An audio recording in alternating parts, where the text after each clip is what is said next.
My name's Breeze. This is the MMA BREEZ show. Today we got Eryk Anders, UFC middleweight. How's everything leading up to your next fight going? Man, it's going really well. Couldn't have asked for a better camp. I think I got 3 weeks before we get into the cage, and yeah, everything's going well. Right on, man. Right on, man. So I want to get a little talk about your background a little bit. I mean, obviously you play football. I saw you post recently a little clip of Joe Rogan talking about football players and MMA. And in your caption, you talked about how you wish you found MMA earlier. But during your football career, you had a heck of a ride, man. With Alabama, you won a national championship. Obviously, went to the league. Would you really want to trade that whole experience for maybe a couple extra years at MMA, or how much do you value that experience in football? I mean, it's definitely invaluable, and no, I don't think that I would trade it for the world. But at the time, I thought football was the end all be all. I love football. I put my heart and soul in football, but when that ended and I found MMA, I really found my true passion. And not really saying that not necessarily that I wish I would have traded it, but maybe start training, uh, earlier, both at the same time. Obviously not fighting, so I was done with football, but developing a skill set and all that. I didn't start till I was 24. And even when I first started, probably my first 4 years, 3 or 4 years, or maybe 2 or 3 years, I didn't have good coaches, they just gave me complete wrong advice, and so even when I did start, the first 3 years are kind of a waste. And then so really I've only been training 7 years. And man, I've been doing really well. And I just kind of would want to know, like, if I'd have started training like boxing, wrestling, and jiu-jitsu and stuff when I was 7, 8, 10 years old, and then started fighting when I was, 18, 19, where would I be? Or how much better I could be at the sport.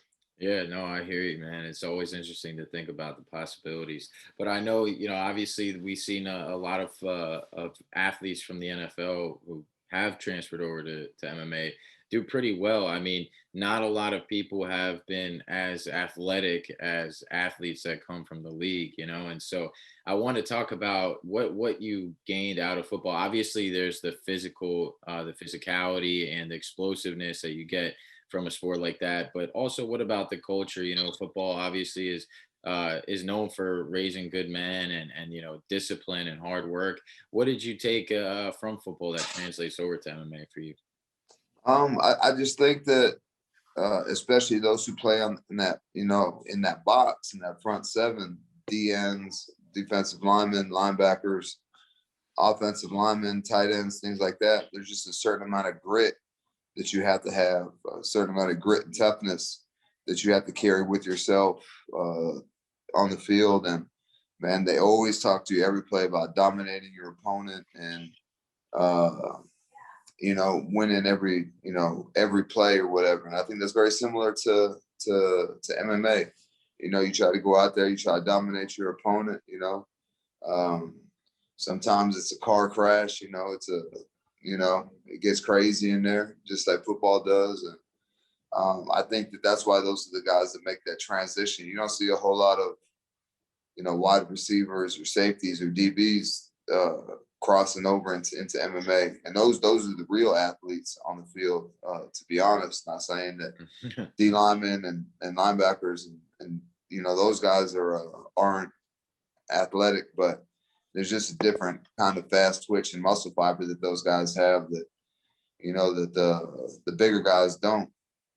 And I think Dustin Jacoby is probably the only quarterback that I've ever heard of even wanting to fight or get into a fight, let alone, fighting glory in the UFC. And, he's a tough guy. I was telling him he's probably the toughest quarterback that ever lived. And I just think that, like, the mindset of a football player is different than that of a basketball player, than that of a soccer player, than I think the mindset is very similar to wrestling, and that's why these guys make that transition into MMA.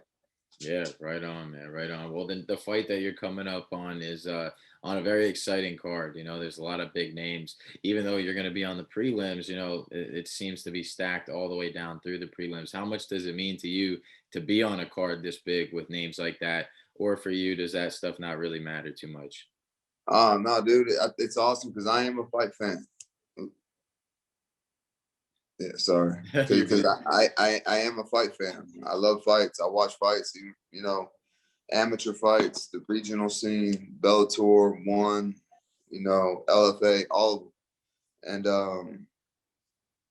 yeah, I prefer to fight on a fight card like this. I prefer to fight on the prelims so that I can go, after I win, do my interviews, take a shower, and then go back into the arena, go sit with my wife and family, and have a beer and be a fan for a while and watch the fights.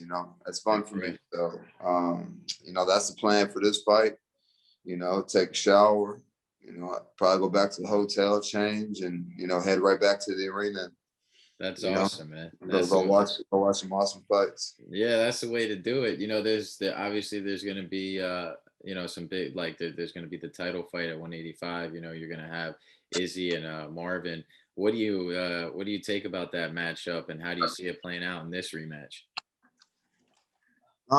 Man, I think that Adesanya is probably the fastest evolving fighter in the UFC. He always shows a different wrinkle every time he fights, and I think he's a lot more cerebral than people give him credit for. And I think if you're going to beat that guy, the first time you fight him is the one that you're going to have to beat him because, he's felt you. He's felt Marvin. Um, I'm sure he knows Marvin's game plan and how to deal with that. And now that everybody saw Yan beat him, I'm sure that he thinks that everybody's going to try and wrestle him and take him down. So I'm sure he's working super diligently on his takedown defense. And um, man, I just anybody can get caught. They're playing with 4-ounce gloves, but I don't see uh, Vittori beating him. But could be wrong. Might get clipped. I don't know. But especially 5 rounds. Even if he does take him down and hold him down for a round or two, I don't think that he could do that for 5 rounds. So, Interesting. we'll Yeah. see. Yeah, we will. It'll be a good fight either way. But there's going to be another big aspect for you that you haven't felt in a while, which is the fans. How cool is that, or is that something that matters to you when you're performing? Does it help you? Do you enjoy it, or are you indifferent about it?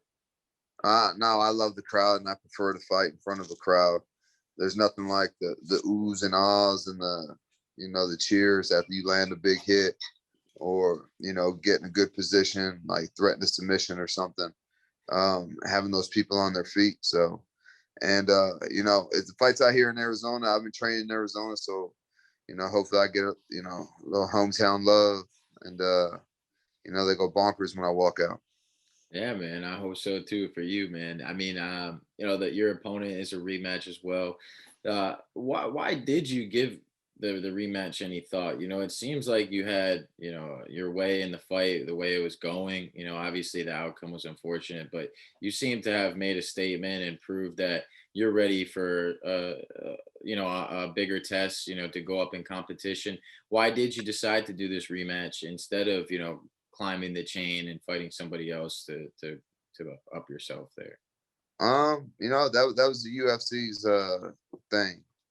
I told him I didn't care if we fought again or they gave me somebody else. Didn't matter to me. Just it's whatever with me. So they said that they wanted to run it back, and so okay, let's do it. All right, well, I gotta respect that, man. He's last time you faced him, you said you were in, some of the best shape of your career. I know DC was talking about you when you came out. He said you looked fantastic and you looked like a light heavyweight fighting a middleweight out there. How has it been leading up to this fight? And what kind of shape are you in? Are you in the same shape, better? And give us an idea of how your conditioning has been in preparation to this. Oh, it's been awesome. I've only taken like a month off, and then right back into camp. So feeling good, feeling great, fighting up a weight class, so I don't even have to like stress about cutting weight too much. So, you know, it's You're ready. life is good. Yeah. Right on. Another thing you talked about that I always wonder what it's like is the UFCPI, man. I know you got to train in there a little bit for the last fight. What is it like in there and using the resources with the UFC? It looks like it's one of a kind, performance center there. Yeah, it's like a college campus without the school, You Yeah. know, it's kind of what I wish college football was. Weight room, recovery stuff, hot tub, cold tub, cafeteria, just without having to go to class. Hmm. So yeah, it's man, it's awesome. It's an invaluable resource, and I think a lot of fighters should take advantage of it. You run into They- guys there, or you see anybody that you know when you're working out there? oh yeah, there's a lot of a lot of people pass through there. They do a lot of testing, like test your power, your stamina, your cardio, like your uh like bone density and how much water you hold, and they put a lot of science behind fighting, and yeah, man, there's a lot of people from all parts of the world that come there to visit, to train, to do all this stuff, and use up all the amenities that they have there. Is it hard during fight week to use the amenities? I imagine there's so many people, so many teams up in there. How do you make time to get in the resources that you want to get in? Well, I mean, recovery is a big part of the game, right? So, and strength and conditioning as well. So, I just before, after, in between training, go up there and get a massage, or hit the hot tub, cold tub, sauna, or lift weights, do my cardio, or everything they have there is useful for the fight. So, you know, it, I I bet. approach fighting kind of like a job. It's not just train and go home. It's right, train, go eat, recover, go train again. Just 2 or 3 times a day. Nah, that's what I like to hear, man. We're excited to see it show in the next performance. As far as the rematch goes, if you get past him in this fight, there's a lot of exciting fighters in your weight class. Do you have an idea of who you'd want to face after this, or is there anybody that gets you out of bed to the idea of facing? Man, I haven't really put much thought into it. I do want to fight back at middleweight next. Go back down to middleweight again, and yeah, just whoever they throw at me. I just signed a contract. It's always yes with me. Oh, okay. You just got a new contract with the UFC? No, I'm just saying I just signed the contract. Whenever Oh, they you mean the say, fight? hey, you want to fight so and so, it's like, yeah. How many fights do you have with the UFC still? I think this will be my 12th fight. Your 12th fight. Wow, that's awesome, man. So No, you're this will be my 13th. Excuse me. oh, okay, okay.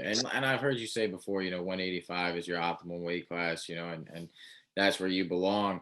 How tough is it for you to get to 185? Obviously you're a big guy, do you struggle with that, or is it kind of getting easier over time? I used to, but um, this last camp was the easiest weight cut I've ever had. It almost felt like I was cutting 205. It Mhm. was so easy. I just, had to stay disciplined with my diet.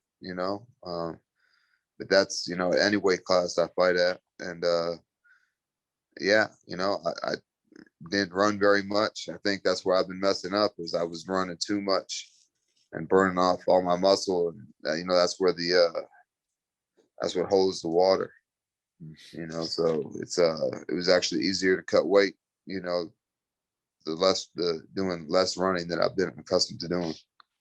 Right on. I heard you say something about 185 versus 205. You said, when you're fighting 185, it's like when you leave the gym, the fight's always with you. But when it's 205, you leave the fight in the gym kind of thing. But can you elaborate on that? What do you mean by that? Why does a 185 fight follow you around more than a 205 fight?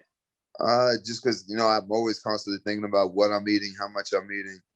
Um, you know, it like there's no struggle to make 205. There's no uh, I don't know if suffering is the word, but it's so easy to make 205 that, after I get done training, man, if I want to have a burger, I can go have a burger, So um, I just don't have to be as disciplined. And I think that carries over into the fight. Okay, cool, cool. How many times do you want to fight this year after this? I think one other time would be good. I'm training away from home for 8, 9 weeks at a time to get ready for a fight. So, I want to enjoy the summer with the wife and boys, and get back in there in the fall, winter time frame. How much does having, I mean, you see a lot of UFC fighters have talked about, the family structure versus not having a family. Some people think it's a hindrance, some people think it's a benefit. I was talking to Juan Archuleta, and he's got the whole crew with TJ and Lance Palmer. And they talk about how great it is that they all feed off each other. They have the same structure, the same routine. How is it like for you having a family in MMA? Does it give you more focus and more structure in your training and your discipline with this craft? Not really. A lot of fighters say they fight for their family and this and the third, but man, I fight for me. And I know that sounds selfish, but this is a selfish sport. And, I love fighting. If I was doing it for my family, then I would just go be a firefighter or something. But I like fighting. Yeah. I love the sport. I chose to do this, so I fight because I like it. I mean, I seen on Instagram, I was looking at your page, your wife does some grappling. And I seen you posting Gordon Ryan. I know you seem to be into grappling. How serious are you about grappling? And I know a lot of fighters after their UFC career, you can age gracefully in grappling and keep competing in that, into a lot older age than you can with MMA. Do you see yourself with the popularity of grappling with Submission Underground and all these other platforms that are coming up nowadays? Do you see yourself getting more into that in the future? Maybe after your UFC career, still staying in the spotlight? Man, your boy a purple belt world champ, man. Don't sleep. Yep. And my wife, she I think she's the number one white belt in her division Right in the on, world. man. So, and then like number five, well, I know it's white belt, but she ain't even been training a year, so it's No, that's pretty, cool, man. That's pretty cool. impressive. Nah, And yeah. yeah, she's killing it. She just competed in Memphis this past weekend and got gold. So Good for her, she man. seems to have found her passion. She's a pretty competitive person as well. So um, she's having fun with it. And the Cool. boys compete too. So it's Okay. pretty cool. The whole family is involved in the game. So you see yourself kind of staying on the jujitsu scene for a long time, especially you got family in the game, huh? Yeah, I mean, I'll probably do jujitsu until I can't do jujitsu no more. Cool. But as far as like getting punched and stuff, man, when I'm done fighting, I'm done with that nonsense too. Yeah, I mean, what do you think about that philosophy? A lot of people say, you got GSP is one of the only people to leave kind of when you could still argue that he was in his prime or primed up to keep going. But how long do you want to stay fighting? Do you want to keep going? Are you just going to take it day by day, fight by fight, listen to your body, listen to your drive, or is there some sort of deadline that you have set in your mind? I'll probably fight till I get cut by the UFC. You know, that could change tomorrow. I could lose my passion for the sport, and whichever comes first, whether I get cut or I lose that passion. I don't want to do it. This is a sport that I feel like if you're not passionate, like you can't half-ass this. You're gonna get hurt, and even if you do it wholeheartedly, then you can still get hurt. So But when I don't love it anymore, I won't do it. And oh, I hear that. after I'm done, after the UFC is done with me, then I'm probably done fighting too. But there's so many organizations out nowadays with the PFL and Bellator and One and everything else, and they seem to be paying good. So if you were like at the back end of your career, achieved everything you wanted in the UFC, and they came knocking with some big paychecks, would you keep going, or is it just more of a get accolades and climb the chain and accomplish what you can while you can type thing? Man, everybody's got a price, but they would have to pay me pretty good, So I don't know. Maybe I get cut and have a bitter taste in my mouth and want to keep fighting. So I don't know. We'll see what happens. Well, I don't think that's something we got to worry about for quite a while. I mean, that seems to be an exciting performance on the horizon coming up again here with you and Stewart. What do you see being different about this rematch here with you guys in this fight compared to the first fight? I think that the 205ers are generally more durable. I don't think that, yeah, obviously Darren's not gonna have to cut as much weight, so he's not gonna have to stress his body out as much. So he'll probably be more durable. But other than that, I'm not really sure what else is gonna be different. He's felt me, I felt him. I don't know. I don't know what his game plan is going to be. I don't know it's going to be different. I'm just going to go out there, be me, and do me. And it worked out pretty well for me the last time.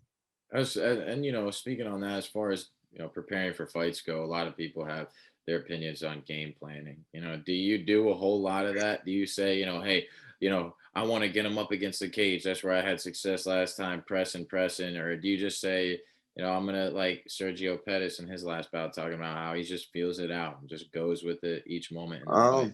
Man, that's how I used to do it. I would have like a tentative game plan, but it always goes to shit, and I just always end up brawling. But this last fight, working with Eddie Chaw um, and Santino DeFranco, man, we really put together a good game plan, and everything went smooth. So we're working on a few more wrinkles, doing some different things for this fight, have the element of surprise, and I'll try to do that until it doesn't work. So we'll see. Right on, man. I'm looking forward to it. Well, last question before I let you go, man. I appreciate you making the time. What is your official fight prediction for your bout coming up here? Oh man, I would like for it to go just like it was going the last time, Yeah. but I don't know. We're fighting in a bigger cage. Probably gonna be a little bit harder to get him against the cage. So, you know, I'm sure just like last time, we'll meet in the middle, let him ride, and you know, I'm quite confident that I'll end up, with one getting my hand raised. All right, good deal, man. You see this fight going the distance? No, I don't. No, I don't. Not at all.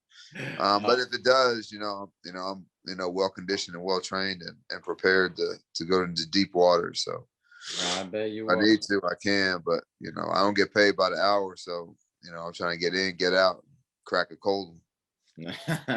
Well, that'll be cool, man. I hope you get the outcome that you want. You can cool with the fam, watch the fights, and get back in there soon. So, I appreciate it, brother. all right, man. Be easy. Have a good one.